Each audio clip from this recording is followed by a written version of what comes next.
So hello everyone, एक बार फिर आप सभी का स्वागत है आज के शानदार सेशन में। और आज के शानदार सेशन में आज हम लोग यूपी का करंट अफेयर्स कवर करेंगे। किस महीने का? तो अप्रैल 2024 का। तो अप्रैल महीने का आज हम लोग यूपी का करंट अफेयर्स कवर करेंगे, तो वीडियो को ध्यान से जरूर देखिएगा। और यूपी पुलिस री एग्जाम के लिए इंपॉर्टेंट और सफिशिएंट वीडियो है। हम लोगों ने अभी तक यूपी का करंट अफेयर्स किस किस महीने का कवर कर चुके हैं, तो जनवरी, फरवरी, मार्च महीने का हम लोग यूपी का करंट अफेयर्स कवर कर चुके हैं। यानी कि 3 महीने का हम लोग कंप्लीट यूपी करंट अफेयर्स हम लोग कवर कर चुके हैं। पहला क्वेश्चन बनेगा कि उत्तर प्रदेश का पहला स्काई वॉक ब्रिज कहाँ पर बनाया गया है, किस जिले में बनाया गया है? तो राइट आंसर हो जाएगा चित्रकूट में बनाया गया है। तो चित्रकूट इसका राइट आंसर हो जाएगा ऑप्शन ए, यानी कि चित्रकूट में उत्तर प्रदेश का पहला ग्लास स्काई वॉक ब्रिज बनाया गया है। तो यहाँ पे ए ऑप्शन जो कि क्लियर और राइट आंसर हो जाएगा। यहाँ पे आप साफ साफ फोटो भी देख लीजिए कि उत्तर प्रदेश का पहला ग्लास स्काई वॉक ब्रिज है जो कि चित्रकूट में बनाया गया है। और चित्रकूट में कहाँ पर बनाया गया है, और यहाँ पे दूसरा फोटो भी देखेंगे कि किसके आकार पर ये बनाया गया है। तो भगवान राम के धनुष बाण के आकार के जैसा ये पहला उत्तर प्रदेश का ग्लास स्काई वॉक ब्रिज है। और ये चित्रकूट में कहाँ पर बनाया गया है, तो तुलसी सबरी जलप्रपात पे बनाया गया है ये पहला glass sky walk bridge Uttar Pradesh का। तो ये भी आपको याद रखना है। यहाँ पे इंपॉर्टेंट बिंदु भी मैंने ऐड कर रखा है कि उत्तर प्रदेश का पहला ग्लास स्काई ब्रिज है जो कि चित्रकूट में तुलसी सबरी जलप्रपात पर बनाया गया है। और ये भगवान राम के धनुष और बाण के आकार पर है। और इसको बनाने का कुल कितना खर्चा आया है, तो 3.70 करोड़ रुपए की लागत की गई है। तो बनेगा कि उत्तर प्रदेश का पहला मिलिट्स सेंटर कहाँ पर खुलेगा, तो राइट आंसर हो जाएगा कानपुर। तो कानपुर जो है इसका राइट आंसर हो जाएगा कि कानपुर में उत्तर प्रदेश का पहला मिलिट्स सेंटर खुलेगा। तो यहाँ पे ए ऑप्शन क्लियर आंसर हो जाएगा। और कानपुर में किस जगह खुलेगा, तो Chandrashekhar Azad university of agriculture and technology में ये खुलेगा। तो यहाँ पे कानपुर इसका राइट आंसर हो जाएगा। यानी कि उत्तर प्रदेश का पहला मिलेट्स सेंटर कानपुर में खुलेगा और कानपुर के चंद्रशेखर आज़ाद कृषि एवं प्रौद्योगिकी विश्वविद्यालय में खुलेगा। तो ये आपको याद रखना, उत्तर प्रदेश का पहला मिलेट्स सेंटर है जो कि कानपुर में खुलेगा। चलिए इसके बाद अगला है कि किस राज्य के कठिया गेहूँ को जीआई टैग प्रदान किया गया है, तो उत्तर प्रदेश के बुंदेलखंड कठिया गेहूं को जीआई टैग प्रदान किया गया है। तो यहाँ पे बी ऑप्शन क्लियर आंसर हो जाएगा। चलिए इसके बाद यहाँ पे अगर हम लोग बात करें कि जो उत्तर प्रदेश है 69 जीआई टैग प्रदान करने वाला पहला राज्य बना है। तो ये भी आपको याद रखना कि 69 जीआई टैग प्रदान करने वाला ये पहला राज्य बना है उत्तर प्रदेश। हो सकता है एग्जाम में पूछ लिया जाए। इसके बाद अगला है कि कौन सा राज्य है जो कि अधिक जीआई टैग प्रदान करने वाला पहला राज्य बनकर उभरा है, तो राइट आंसर हो जाएगा उत्तर प्रदेश। तो उत्तर प्रदेश है जो कि पहले स्थान पर है, जीआई टैग सबसे ज़्यादा प्रदान करने वाला राज्य बना है। तो बी ऑप्शन इसका क्लियर और राइट आंसर हो जाएगा। यानी कि जो अभी हाल ही में दिए गए हैं उत्तर प्रदेश के 15 नए उत्पादों को जीआई टैग, जिसमें से कि बनारस ठंडाई, बनारस तबला, बनारस शहनाई, बनारस लाल भरवा मिर्च और चिरईगांव करौंदा को जीआई टैग दिया गया है, बनारस लाल पेड़ा को जीआई टैग दिया गया है, बनारस मूरल पेंटिंग, जौन इमरती, मथुरा झांसी शिल्प को जीआई टैग दिया गया है, बुंदेलखंड के कठिया गेहूं को और पीलीभीत बांसुरी संभल बोन क्रॉफ्ट, चित्रकूट लकड़ी के शिल्प एवं खिलौने, मंजू शिल्प और राम पैच वर्क को, ये 15 नए उत्पाद हैं जो कि हाल ही में जीआई टैग प्रदान किया गया है उत्तर प्रदेश के। तो ये याद रखना, हो सकता है कि इनमें से कोई ना कोई क्वेश्चन आपसे यूपी पुलिस एग्जाम में पूछ दिया। अगला क्वेश्चन बनेगा कि उत्तर प्रदेश में स्थित अलीगढ़ मुस्लिम विश्वविद्यालय की पहली महिला कुलपति बन गई हैं, तो कौन बन गई हैं? तो इसका हमारा राइट आंसर हो जाएगा यानी कि ऑप्शन सी नाइमा खातून इसका राइट आंसर हो जाएगा। इनका आप यहाँ पे फोटो भी देख लीजिए, ठीक है। इसके बाद अगला है कि उत्तर प्रदेश में स्थित किस संस्थान को पानी की जांच के लिए एक डिवाइस विकसित की है, तो किस संस्थान ने पानी की जांच के लिए एक डिवाइस है जो कि विकसित किया है, तो राइट आंसर हो जाएगा आईआईटी कानपुर ने ऐसा कारनामा किया है। तो यहाँ पे जो हमारा डी ऑप्शन है क्लियर और राइट आंसर हो जाएगा। आईआईटी कानपुर जो है ये पानी की जांच करने के लिए एक डिवाइस है जो कि विकसित किया है। तो डी ऑप्शन क्लियर आंसर हो जाएगा।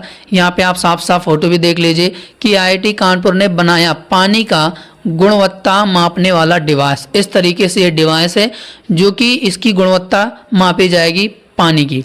चलिए इसके बाद अगला है कि उत्तर प्रदेश सरकार ने वर्ष 2027-28 तक मक्का का उत्पादन कितने मिलियन टन से अधिक बढ़ाने का लक्ष्य रखा है। तो राइट आंसर हो जाएगा इसका हमारा यानी कि ऑप्शन सी ऑप्शन है जो कि क्लियर और राइट आंसर हो जाएगा। यहाँ पे आप साफ साफ फोटो भी देख लीजिए कि एथनॉल उत्पादन को बढ़ावा देने के लिए उत्तर प्रदेश सरकार ने 27-28 तक उत्पादन को 3.2 मिलियन से अधिक बनाने का लक्ष्य रखा है। इसके बाद अगला है कि 7वीं IRRI south Asia regional centre की बैठक का आयोजन कहाँ पर किया गया है। तो राइट आंसर हो जाएगा इसका हमारा यानी कि वाराणसी में किया गया है। तो वाराणसी इसका राइट आंसर हो जाएगा। याद रखना, जहन में रखना, तो वाराणसी इसका राइट आंसर हो जाएगा। चलिए इसके बाद अगला है कि किस संस्थान ने अयोध्या में रामनवमी में आयोजित सूर्य तिलक कार्यक्रम में एक महत्वपूर्ण भूमिका निभाई है। तो राइट आंसर हो जाएगा इसका हमारा ऑप्शन से भारतीय खगोल भौतिकी संस्थान। तो ए ऑप्शन है जो कि क्लियर और राइट आंसर हो जाएगा। चलिए इसके बाद अगला है कि किस राज्य में 2 प्रतिष्ठित उत्पादों तिरंगा बर्फी और धलुआ मूर्ति धातु कास्टिंग शिल्प को जीआई टैग प्रदान किया गया है। तो राइट आंसर हो जाएगा उत्तर प्रदेश। उत्तर प्रदेश इसका राइट आंसर हो जाएगा। ऑप्शन से डी इसका राइट आंसर हो जाएगा। इस तरीके से आप इमेज भी देख लीजिए। चलिए इसके बाद अगला है कि उत्तर प्रदेश पुलिस द्वारा वातानुकूलित हेलमेट का ट्रायल किया जा रहा है, इसे किस कंपनी द्वारा बनाया गया है। तो राइट आंसर हो जाएगा जर्स कंपनी ने बनाया है। तो ऑप्शन से डी इसका राइट आंसर हो जाएगा। तो जर्स इसका राइट आंसर हो जाएगा कि जर्स कंपनी ने वातानुकूलित एक हेलमेट यूपी पुलिस के लिए बनाया गया है। इस तरीके से जैसे भद्दर गर्मी हो जाए तो जो यहाँ पे ये आप देख पा रहे होंगे इस तरीके से ये एक डिवाइस लगी हुई है। तो ये ठंडा कूलिंग के लिए लगाई गई है कि जिससे कि पुलिस कर्मियों को राहत मिल सके। ठीक, अगला क्वेश्चन बनेगा कि उत्तर प्रदेश के किस जिले के निर्वाचन अधिकारी ने माई बूथ ऐप को विकसित किया है। तो बरेली के निर्वाचन अधिकारी ने माई बूथ ऐप को विकसित किया है। तो बरेली इसका राइट आंसर हो जाएगा। ऑप्शन से सी इसका राइट आंसर हो जाएगा। याद रखना इस तरीके से माई बूथ बरेली ऐप है जो कि बरेली निर्वाचन अधिकारी ने इसे लॉन्च किया है। चलिए इसके बाद अगला देखते हैं। क्वेश्चंस बनेगा कि उत्तर प्रदेश के किस संस्थान ने विश्व की सबसे जल्दी चार्ज होने वाली बैटरी बनाई है। मोस्ट इंपॉर्टेंट क्वेश्चन है क्योंकि देश में अगर राज्य में कोई चीज़ स्टैब्लिश की जा रही, बनाई जा रही, विकसित की जा रही है तो एग्जाम के लिए इंपॉर्टेंट होता है। तो राइट आंसर हो जाएगा हरिश्चंद्र शोध संस्थान प्रयागराज, इसका राइट आंसर हो जाएगा। तो बी ऑप्शन है जो कि क्लियर और राइट आंसर हो जाएगा। यहाँ पे आप साफ साफ फोटो भी देख लीजिए कि दुनिया की सबसे जल्दी चार्ज होने वाली स्वदेशी बैटरी को बनाया गया है, विकसित किया गया है। अगला है कि उत्तर प्रदेश के किस संस्थान के छात्र ने आवाज, विचार और जॉयस्टिक तीनों से संचालित होने वाली व्हील चेयर तैनात की है। तो इसका हमारा राइट आंसर हो जाएगा ऑप्शन सी इसका राइट आंसर हो जाएगा मोतीलाल नेहरू राष्ट्रीय प्रौद्योगिकी संस्थान प्रयागराज, इसका बी ऑप्शन क्लियर और राइट आंसर हो जाएगा। याद रखना, जहन में रखना। अगला है कि उत्तर प्रदेश के किस शहर में स्थित चंद्रशेखर आजाद कृषि प्रौद्योगिकी विश्वविद्यालय ने गेहूं की एक ऐसी किस्म को विकसित किया है जिसकी खेती के लिए बहुत कम पानी की आवश्यकता होगी। तो राइट आंसर हो जाएगा ये कानपुर में स्थित है। तो यहाँ पे हमारा जो बी ऑप्शन है क्लियर और राइट आंसर हो जाएगा। चलिए इसके बाद अगला है कि हाल ही में महान स्वतंत्रता सेनानी मंगल पांडे की पुण्यतिथि मनाई गई थी। इनका जन्म उत्तर प्रदेश में कहाँ पर हुआ था। तो राइट आंसर हो जाएगा फैज़ाबाद में इनका जन्म हुआ था। तो फैज़ाबाद इसका राइट आंसर हो जाएगा। याद रखना है, एग्जाम में पूछा जाएगा, मोस्ट इंपॉर्टेंट क्वेश्चन है ये। ठीक है, ऑप्शन से डी इसका राइट आंसर हो जाएगा।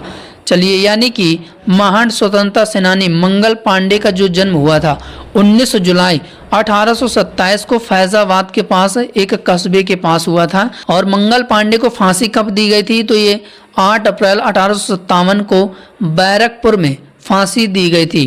तो ये भी आपको याद रखना है। चल अगला है कि किसने 13 और 14 अप्रैल 2024 को 2 दिवसीय भव्य कार्यक्रम धरोहर काशी की आयोजित किया है। तो राइट आंसर हो जाएगा इसका हमारा भारतीय अल्पसंख्यक फाउंडेशन ने। तो यहाँ पे जो हमारा सी ऑप्शन है क्लियर और राइट आंसर हो जाएगा। याद रखना है भारतीय अल्पसंख्यक फाउंडेशन ने 2 दिवसीय भव्य कार्यक्रम धरोहर काशी की आयोजित की है। ठीक है, चलिए इसके बाद अगला है कि किसने विश्व होम्योपैथी दिवस समारोह में होम्यो शक्ति 2024 कार्यक्रम का उद्घाटन किया है। तो राइट आंसर हो जाएगा ब्रजेश पाठक। ब्रजेश पाठक इसका राइट आंसर हो जाएगा। ऑप्शन बी इसका राइट आंसर हो जाएगा। अगला क्वेश्चन बनेगा कि उत्तर प्रदेश के किस शहर में स्थित रक्षा सामग्री तथा भंडार अनुसंधान एवं विकास प्रतिष्ठान ने देश में सबसे हल्के बुलेट प्रूफ जैकेट का विकसित किया है? तो कानपुर ने विकसित किया है। तो कानपुर में स्थित है रक्षा सामग्री तथा भंडार अनुसंधान एवं विकास प्रतिष्ठान। तो राइट आंसर हो जाएगा इसका कानपुर। तो कानपुर देखो चर्चा में है। तो जो जो चीज़ें स्टैब्लिश की जा रही हैं कानपुर में, तो एग्जाम के लिए इम्पोर्टेंट है, याद करके जाना है। ठीक है, इस तरीके से बुलेट प्रूफ जैकेट है जो कि कानपुर में विकसित किया गया है। अगला है कि उत्तर प्रदेश सरकार अतिथि और पर्यटन क्षेत्र में कितने करोड़ रुपए का निवेश किया जा रहा है? तो राइट आंसर हो जाएगा 32,000 करोड़ इसका राइट आंसर हो जाएगा। तो 32,000 करोड़ इसका राइट आंसर हो जाएगा। ऑप्शन से डी इसका राइट आंसर हो जाएगा। इसके बाद अगला है कि किस राज्य सरकार ने सभी पब्लिक स्कूलों को कक्षा 1 में प्रवेश करने के लिए न्यूनतम आयु 6 वर्ष अनिवार्य कर दी है? तो उत्तर प्रदेश ने किया है। तो राइट आंसर हो जाएगा उत्तर प्रदेश, सी ऑप्शन इसका राइट आंसर हो जाएगा। यानी कि जो बच्चा कक्षा 1 में जाएगा तो उसकी न्यूनतम आयु कम से कम 6 वर्ष होनी चाहिए, तभी उसको कक्षा 1 में एडमिशन लिया जाएगा। तो यहाँ पे यूपी सरकार ने ये काम किया है। तो यहाँ पे सी ऑप्शन क्लियर आंसर हो जाएगा। इसके बाद अगला है कि दुबई में आयोजित 21वीं जूनियर एशियन चैंपियनशिप में उत्तर प्रदेश के किस जिले के हर्षिद ने हैमर थ्रो में स्वर्ण पदक हासिल किया है? तो राइट आंसर हो जाएगा अमरोहा।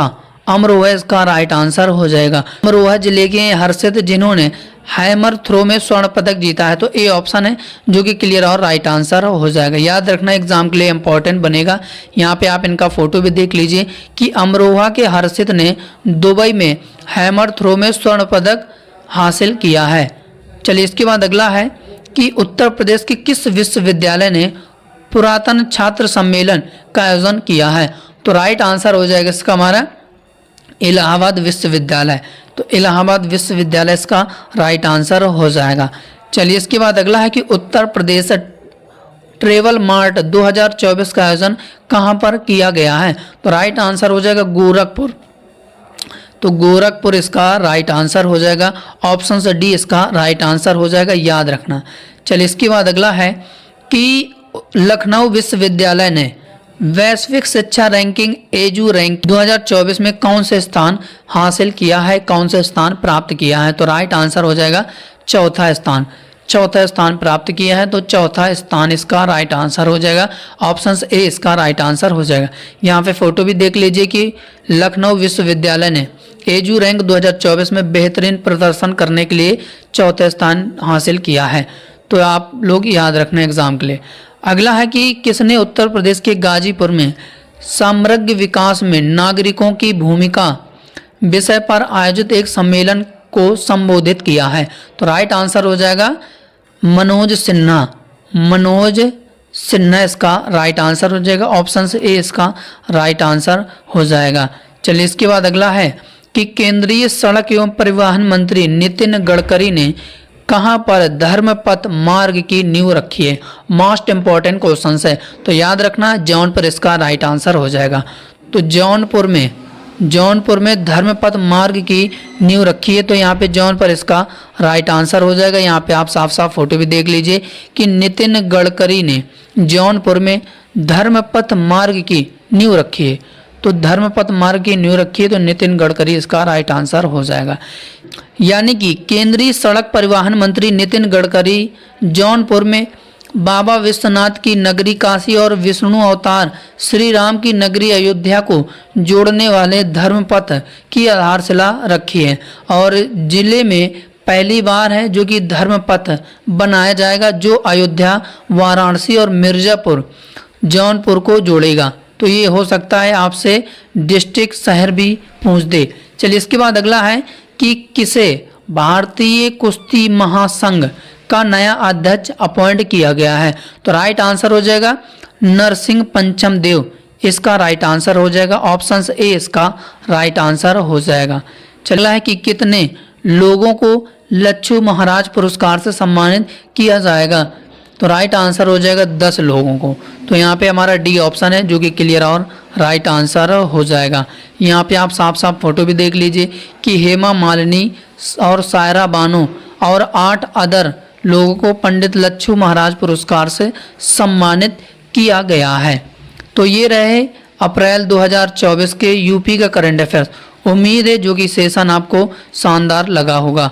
अगर सेशन शानदार लगा हो तो सेशन को लाइक ज़रूर करिएगा और अपना फीडबैक थंब जरूर करिएगा कि आज की शानदार क्लास कैसी लगी है। मुझे भी पता चलेगा कि आप लोगों तक जो वीडियो जा रहे हैं मेरे, आपको वो क्लास बेहतरीन लग रही है, कंटेंट मेरा अच्छा लग रहा है कि नहीं लग रहा है। और आप चैनल में पहली बार जुड़े हैं तो चैनल को सब्सक्राइब जरूर कर लीजिएगा। तो आज के लिए इतना ही, हम लोग अगली क्लास पर मिलेंगे, तब तक के लिए बने रहिए। जय हिंद, जय भारत, वंदे मातरम।